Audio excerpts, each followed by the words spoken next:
آج آپ نے ایک بہت ڈسٹربنگ فوٹیج دیکھا ہوگا، کچھ تصویریں بھی دیکھی ہوں گی۔ عمران خان صاحب کے وکیل انتظار پنجوتھا جو 8 اکتوبر کو اغوا ہو گئے تھے اور اس کے بعد سے ان کا پتہ نہیں چل رہا تھا۔ اسلام آباد ہائی کورٹ نے اس پہ کیس بھی ہیئرنگ مسلسل ہو رہی تھی، جس میں اٹارنی جنرل نے پرسوں بتایا کہ 24 گھنٹے کے اندر اندر ان کی بازیابی ہو جائے گی، اور کل وہ بازیاب ہو گئے۔ وہ پولیس نے ان کو بازیاب کروایا ہے۔ ان کے پولیس کے دعوے کے مطابق ایک گاڑی میں، ایک مشکوک گاڑی میں کچھ لوگ جا رہے تھے، اور جب وہ گاڑی پولیس نے روکی تو انہوں نے پولیس پر فائرنگ کی اور پولیس نے ان کو بازیاب کروایا۔ لیکن ان کی جو حالت ہے انتظار پنجوتھا صاحب کی، وہ آپ دیکھ سکتے ہیں ان تصویروں میں بھی اور اس فوٹیج میں بھی، جو ان کا اس گاڑی میں ہے اور جو تھانے میں ہے۔ بہت ایک ڈسٹربنگ سچویشن ہے، اور جو بھی ان کے اغوا کار تھے انہوں نے ان پر بہت ظلم کیا، ان کو مارا بہت زیادہ، اور ان کو قید تنہائی میں رکھا، ان کے سر پہ ٹوپی چڑھا کے رکھا۔ ظاہر اس کے نفسیاتی مسائل اور ان کو ٹراما بہت زیادہ تھا، جو بہت نظر بھی آ رہا تھا، اور یہ پاکستانیوں کے ساتھ بہت عرصے سے ہو رہا ہے اور بہت ہی افسوسناک ہے۔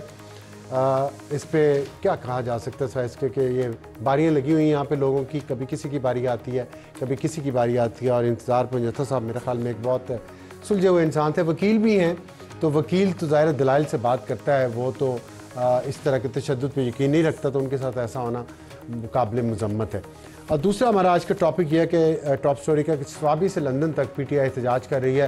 سوابی پہ 9 نومبر یوم اقبال والے دن انہوں نے مظاہرے کی کال دی ہوئی ہے، وہاں پہ ایک جرگہ ہوگا جس پہ ڈیسائیڈ کیا جائے گا اگلا لائحہ عمل کیا ہے۔ لیکن اس وقت پی ٹی آئی کا احتجاج لندن میں 10 ڈاؤننگ اسٹریٹ، جو برطانیہ کے وزیر اعظم کا دفتر وہاں پہ جاری ہے۔ ہم وہاں سے آپ کو لائیو مناظر دکھا رہے ہیں، اور وہاں پہ کتنے لوگ ہیں، جو ہمیں پتہ چلا ہے کہ بہت زیادہ ارینجمنٹس اس کے کیے گئے ہیں۔ نہ صرف پورے برطانیہ سے لوگ آئے ہیں، آئرلینڈ سے آئے ہیں، امریکہ تک سے لوگ وہاں پہ آئے ہیں، یورپ سے بھی آئے ہیں۔ ہمیں جوائن کیا حضرت جاوید صاحب نے، بیورو چیف ہے یو کے یورپ کے سما کے یورپ میں۔ حضرت صاحب بتائیے گا کیا صورتحال ہے، کتنے لوگ ہیں وہاں پہ، اور مقصد کیا ہے اس کا؟ جی دیکھیں، بالکل یہاں برطانیہ بھر سے پاکستان تحریک انصاف کا یہ ایک بڑا شو جو ہے وہ ارینج کرنے کی کوشش کی گئی ہے۔ پورے سب کو کال کی دی گئی تھی، یورپ سے لوگ یہاں پہ مدعو کیے گئے۔ پورے برطانیہ میں تقریباً میں بتاتا چلوں 17 لاکھ کے قریب پاکستانی آباد، اور صرف لندن میں تقریباً ان کی تعداد 2 سے 2.5 لاکھ ہے۔ یہ ڈاؤننگ اسٹریٹ کا ایریا وائٹ ہال ہے، اگر آپ دیکھیں تو یہاں پہ اور بھی مظاہرے ہو رہے ہیں، اور اس مرے عقب میں تحریک انصاف کا یہ جو پروٹیسٹ ہے وہ اس وقت جاری ہے، اور تقریباً اس وقت 300 سے 400 کے قریب لوگ اس پروٹیسٹ میں یہ آپ کے موجود پیچھے جو مجھے ہیں، کیونکہ یہ حضرت اس صاحب آپ وقت کے پیچھے جو یہ مجھے کال تھی پولیس نظر آ رہی ہے، کچھ لوگ بھی نظر آ رہے ہیں، یہ کوئی اور مظاہرہ ہے یا یہ پی ٹی آئی کا مظاہرہ ہے؟ آپ کے بالکل پیچھے جو ہے دیکھیں، یہ جو اگر میں کیمرہ مین کو دکھاؤں وہ دکھائیں آپ کو، تو یہ والا حصے میں آپ کا مظاہرہ ہے۔ اس کے علاوہ پارلیمنٹ کے بالکل سامنے ایک بہت بڑا مظاہرہ ہے، جس میں تقریباً 10 سے 15 ہزار لوگ شریک ہیں۔ وہ مظاہرہ یہاں پر پانی کے حوالے سے جو معاملات ہیں، گندا پانی آ رہا ہے، اس کے حوالے سے ایک پوری کمپین ہے، ان کی کال تھی۔ اصل مظاہرہ وہ ہو رہا ہے، اسی سلسلے میں پولیس نے یہ ساری جو ہے وہ تیاریاں کی ہوئی ہیں۔ یہ اچھا اس مظاہرے کے لیے نہیں ہے، اور یہ لوگ وہاں سے مظاہرہ ختم ہوا وہاں آ رہے ہیں، لیکن جو توقع کر رہی تھی تحریک انصاف، وہ اس حوالے سے اگر آپ کہیں تو وہ توقعات میرے خیال ہے وہ پوری نہیں ہو پا رہی، کہ تقریباً آپ کتنے ابھی لوگ ہوں بھی گے پی ٹی دیکھیں آئی کے یہ وہاں پہ اس وقت 3 بجے موجود؟ کا ٹائم تھا، 2 بجے کا ٹائم تھا، 2 بجے کا ٹائم تھا، اور ابھی 3 بج چکے ہیں۔ اور یہاں پہ ڈاکٹر شہباز گل کا کہا تھا وہ آ رہے ہیں، شہزاد اکبر آ رہے ہیں، زلفی بخاری آ رہے ہیں، صاحبزادہ جہانگیر چیکو، اور ایک پوری قیادت جو ان کی بیرون ملک ہے وہ یہاں آ رہی ہے۔ لیکن اس کے باوجود جو مظاہرین کی تعداد ہے وہ ابھی بھی 400 سے زیادہ نہیں بڑھی۔ تو تحریک انصاف کا جو ٹھیک ہے، ابھی پیرس میں انہوں نے جلسہ کیا، لوڈا میں کیا، تو اوورسیز پاکستانیز کے لیے یہ مظاہرے تو جاری ہیں، لیکن 17 لاکھ میں سے 400 بندہ ٹھیک اگر یہاں پہ آیا ہے، وہ بھی اگر آپ دیکھیں چھوٹا سا ایک پاکٹ ہے جہاں پہ یہ لوگ اکٹھے ہیں، تو اگر اسے کہا جائے کہ ٹھیک یہ ہے ایک ٹھیک ہے وہ توقعات کے مطابق جلسہ بہت نہیں ہے، تو شکریہ بالکل حضرت جاوید صاحب ہم سے بات کرنے کا۔ ہمیں جوائن کیا حسین حقانی صاحب نے، سابق سفیر پاکستان کے امریکہ میں اور سینئر تجزیہ کار ہیں، سابق صحافی بھی ہیں اور پروفیسر ہیں، پڑھاتے ہیں۔ حسین حقانی صاحب السلام علیکم۔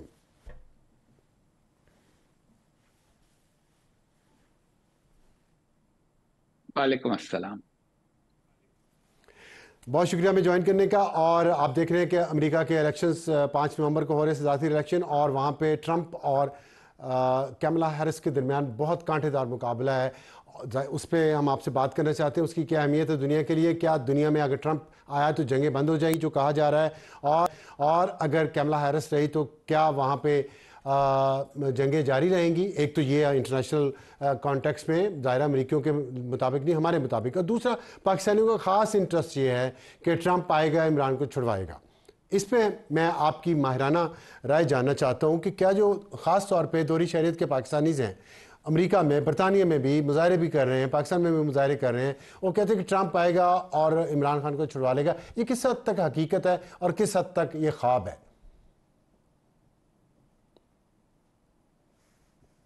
افسر صاحب، سب سے پہلی بات تو یہ ہے کہ میں پاکستانیوں کا جو بیرون ملک رہتے ہیں کرب سمجھتا ہوں، خاص طور پہ وہ جو عمران خان صاحب کو ملک کا نجات دہندہ سمجھتے ہیں، مسیحا سمجھتے ہیں. ان کے لیے اور زیادہ کرب کی بات ہے کہ وہ قید میں ہیں.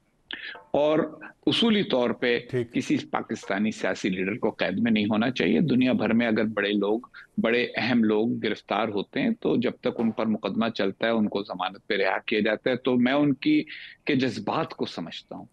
لیکن اگر حکمت عملی کی بات ہو رہی ہے تو حکمت عملی ان کی یہاں یہ غلط ہے کہ وہ یہ سمجھتے ہیں کہ یہ مظاہرے کر کے باہر وہ کسی طریقے کے ساتھ اپنے لیڈر کو رہا کرا سکیں گے.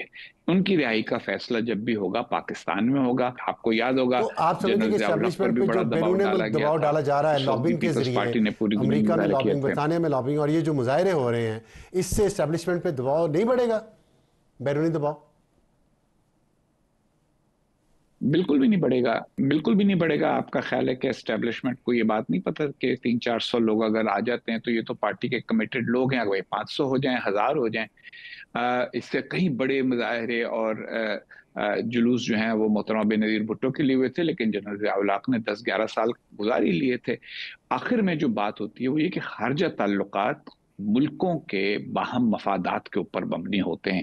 اس بات پر نہیں ہوتے کہ کون لیڈر ہے، کس لیڈر کے ساتھ زیادتی ہو رہی ہے. یہ اچھی بات نہیں ہے، کاش دنیا اس سے زیادہ اچھی ہوتی. لیکن حقیقت کی دنیا یہی ہے کہ جو بھی فیصلے ہوں گے، چاہے وہ امریکہ میں ہو چاہے وہ برطانیہ میں، وہ اپنے قومی مفاد کی بنیاد پہ کریں گے. اس بنیاد پہ نہیں کریں گے کہ ان کے 300-400 دوہری شہریت رکھنے والے یا 1000-2000 لوگوں نے کیا کہا اور کس طرح کہا. پہلی بات تو یہ ہے. اب آ جائیے آپ سوری ٹو امریکی انٹرپٹ انتخاب یو، کی طرف. تو امریکی انتخاب کے میں نتیجے میں ایک بھی ایسی صرف یہ بتا دیں کہ آپ نے ضیاء الحق کا ذکر کیا، اس وقت افغان وار جاری تھی تو ظاہر ہے امریکہ کو ضرورت تھی ضیاء الحق کی، تو انہوں نے اگنور کیا. لیکن ابھی تو ایسا کوئی مفاد امریکہ کا ہمارے ہاں نہیں ہے. اور دوسری بات یہ ہے کہ صرف مظاہرے نہیں ہو رہے، کانگریس مین لیٹرز لکھ رہے ہیں وائٹ ہاؤس کو، ادھر سے ایم پیز جو ہیں برطانیہ کے، وہ 10 ڈاؤننگ اسٹریٹ کو خط لکھ رہے ہیں. تو اس سے ایک حکومتی سطح پہ جو دباؤ، جو ان کا پارلیمانی نظام ہے، اس کے ذریعے جو دباؤ ڈالنے کی کوشش کی جا رہی ہے، آرٹیکلز آ رہے ہیں اخبارات میں، اس سے نہیں آپ سمجھتے کوئی فرق پڑے گا یہاں پہ پاکستان میں؟ دیکھیں، امریکہ کے تو کسی بڑے اخبار میں کوئی آرٹیکل نہیں آیا، اور یہ جو لیٹرز وغیرہ بھی جا رہے ہیں یہ بھی اصل میں ڈائریکٹڈ ہیں ہمارے انورڈ.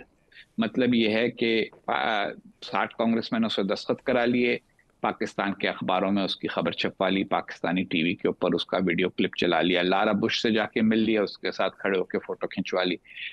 مفادات کا جہاں ذکر ہے وہ یہ کہ یہ بھی ہم اوور سمپلیفائی کرتے ہیں نا. خارجہ پالیسی کو سمجھنا، بین الاقوامی تعلقات کو سمجھنا، ہم لوگوں نے ہر چیز کو ایک 2-4 جملوں میں سمیٹنے کی عادت ڈال لی ہے. جنرل ضیاء الحق کے ساتھ ان کا مفاد افغانستان کی وجہ سے وابستہ صرف نہیں تھا، بلکہ اس وقت پاکستان کی ایک تصویراتی یعنی اسٹریٹجک اہمیت تھی. اچھا، اب اس کا الٹ ہے. اس وقت ان کا ساتھ دینا اس لیے ضروری ہو گیا تھا امریکہ کے لیے اور مغربی ممالک کے لیے کہ وہ ان کے اتحادی تھے تصویراتی معاملے میں، اسٹریٹجک معاملے میں، اور وہ اپنے ایلائی کو ضائع نہیں کرنا چاہتے تھے، اس کو لوز نہیں کرنا چاہتے تھے. اور ان کو پتہ نہیں تھا کہ ان کے بعد کون آئے گا، تو اس لیے وہ غیر یقینی صورتحال کا سامنا نہیں کرنا چاہتے تھے. اب معاملہ بالکل الٹ ہے. اب الٹ معاملہ یہ ہے کہ تصویراتی طور پہ وہ والی اہمیت نہیں رہی. کیونکہ وہ اہمیت نہیں رہی تو ہم کیوں اس میں شامل ہوں، ہم کیوں اس میں کوئی کردار ادا کریں؟ نمبر ایک۔ نمبر دو، جس شخص کی رہائی کے لیے بات ہو رہی ہے اس نے بھی اپنی ساری زندگی، اپنی ساری سیاست جو کی ہے وہ تو امریکہ مخالفت پہ کی ہے، تو اس کو رہا کرا کے ایسی صورتحال پیدا کرنے میں جس کے نتیجے میں شاید وہ سیاسی طور پر مضبوط ہو کر واپس اقتدار میں آ جائے، اس میں ان کو کسی قسم کا کیا فائدہ ہے؟ تو یہ میرا یہ خیال ہے کہ کیونکہ ہمیں ہمیشہ پہلی بات تو یہ کہ ہمیں یہ سمجھ لینا چاہیے کہ ہمارا دنیا میں مقام کیا ہے، اس وقت امریکہ کے ساتھ ہماری تجارت کتنی ہے۔ امریکہ کے ساتھ، امریکہ نے ابھی جو نیا بجٹ ہے ان کا، اس کے اندر آپ دیکھ لیجئے چند ملین ڈالر پاکستان کے لیے رکھے ہوئے ہیں، بالکل بڑے ہی معمولی قسم کی رقم۔ وہ دور تھا جب کئی کئی بلین ڈالر کے امدادی پیکج ہوتے تھے، تو جب وہ ہوتا تھا تو زیادہ لوگ بھی انوالوڈ ہوتے تھے ڈیسیشن میکنگ میں۔ اب تو کوئی ڈپٹی سیکرٹری یا ڈپٹی اسسٹنٹ سیکرٹری جو ہے وہ پاکستان کے معاملات کو دیکھتا ہوگا، اور جب وہ صورتحال ہو تو ایسی صورتحال میں نہ ان کے پاس دباؤ کا کوئی لیوریج ہے۔ ضیاء الحق کے زمانے میں وہ اگر دباؤ ڈال سکتے تھے تو یہ ڈال سکتے تھے کہ، اور انہوں نے ڈالا ایک موقع پہ، میں آپ کو یاد دلاؤں گا 1985 میں محترمہ بے نظیر بھٹو کو ملک سے کب؟ جانے کی اجازت دی گئی، وہ قید میں تھیں 79 سے 79 سے 85 تک قید میں تھیں، لیکن ان کو پھر لندن جانے کی اجازت دی گئی علاج کے لیے۔ وہ دباؤ میں ہوا، اور وہ اس لیے دباؤ میں ہوا کہ اس وقت جو سینٹ کی کمیٹی کے چیئرمین تھے انہوں نے کہا بھئی آپ کی امداد جو ہے، جو اس وقت کافی بڑی رقم تھی، بلین ڈالر سے زیادہ، وہ میں اور کچھ کروں نہ کروں کم از کم اس میں تعطل پیدا کر دوں گا، تاخیر کر دوں گا۔ تو جنرل ضیاء الحق نے کہا نہیں، آپ کو تاخیر کرنے کی ضرورت نہیں ہے، میں ان خاتون کو باہر بھیجتا ہوں اور یہ باہر چلی جائیں گی، آپ اس کے نتیجے میں صرف اتنا انتظام کریں کہ یہ وہاں سے تو بیٹھ کر کو میری حکومت کے کو فارغ کرنے کا کوئی انتظام نہ کر سکیں۔ ٹھیک، تو اب تو وہ سچویشن ہوئی، آپ یہ کہنا چاہ رہے ہیں۔ تو پھر یہ پاکستان کی جو پی ٹی آئی کی جو لیڈرشپ ہے، یہ عوام کو جو بتا جی رہی جی ہے، امیدیں دلا رہی ہے، لطیف کھوسہ نے کہا اور بہت سارے لوگوں نے کہا، باہر بیٹھے ہوئے جو پاکستانیز وہ چندہ بھی اکٹھا کر رہے ہیں اس بات کے نام پہ، لابنگ کرنے کے نام پہ، تو یہ پھر کیا بیوقوف بنایا جا رہا ہے پی ٹی آئی کے سپورٹرز کو؟ تو سچی بات کیا کرنا چاہیے پی ٹی آئی کو اور پی ٹی آئی کے سپورٹرز کو اس معاملے میں؟ یہ تو دیکھیں نا، یہ تو آپ کہہ سکتے ہیں، میں تو کبھی بھی ایسا سخت لفظ نہیں استعمال کرتا بیوقوف بنانے والا۔ میں تو یوں کہوں گا کہ یہ لوگ اپنے لوگوں کو امید دلا کر ان کو اپنے ساتھ رکھنے کی کوشش کر رہے ہیں، اور امید دلانا بہرحال ہر سیاسی جماعت کا حق ہے کہ اپنے لوگوں کو پیسے بھی تو امید دلائے، بٹور رہے ہیں نا۔ لیکن کچھ لوگ یقیناً اس میں ہاں، کچھ لوگ اس میں یقیناً اپنے اپنے مفادات پیدا کر رہے ہیں۔ اور پھر ایک اور بہت بڑی بات جو میں نوٹس کر رہا ہوں وہ یہ ہے کہ یہ سارا کچھ خان صاحب کو خوش کرنے کے لیے ہو رہا ہے۔ ہر آدمی اپنی، ہر خاتون، ہر شخص اپنی ویڈیو بنوانا چاہتا ہے، اور وہ ویڈیو بنا کے اس وقت کے لیے رکھنا چاہتا ہے جب خان صاحب بیٹھ کے کہیں گے تم نے میرے لیے کیا کیا، پھر اس کو وہ ویڈیو دکھائیں گے، دیکھیں آپ نے نہیں دیکھا میں نے قاضی فائز عیسیٰ کی گاڑی کے اوپر ہاتھ مارا، یہ دیکھیں جی یہ میں نے فلانے کو گالی دی، یہ دیکھیں جی میں، کیونکہ وہ ان چیزوں سے خوش ہوتے ہیں خان صاحب۔ اب اگر آپ مجھ سے پوچھیں کہ حکمت عملی کیا ہونی چاہیے، تو یہ دو باتیں ہیں۔ ایک تو یہ کہ یہ باہر کی حکمت عملی اس وقت چھوڑیں، کیونکہ انہوں نے حمایت حاصل کی تھی یہ کہہ کے کہ ہم نے امریکہ کے آگے ہم اکڑ کے کھڑے ہو گئے ہیں، ایبسولوٹلی ناٹ، اور انہوں نے اپنے آپ کو اس غلط فہمی میں مبتلا کر لیا ہے کہ ان کی کیونکہ چھٹی انہوں نے کرائی تھی تو بحالی بھی وہی کرائیں گے۔ ایسی بات نہیں ہے، نہ چھٹی انہوں نے کرائی نہ بحالی وہ کرائیں گے۔ ان کی لڑائی پاکستان کی سیاسی جماعتوں سے، ان میں سے ایک کو طے کریں، یا تو یہ اسٹیبلشمنٹ کے ساتھ اتنا مل جائیں کہ پھر باقی سیاسی جیسے پہلے تھے۔ آپ دیکھیے کہ 2018 میں جو ان کی حکومت آئی تھی تو وہ تو ایک پیج کی حکومت تھی نا، اور اس میں دوسری سیاسی جماعتوں کو کچلا جا رہا تھا۔ تو یا تو یہ اس طرف واپس آئیں گے تو ان کے لیے کوئی بحالی ہوگی، یا دوسری طرف یہ ہے کہ یہ سیاسی جماعتوں کے ساتھ مفاہمت کریں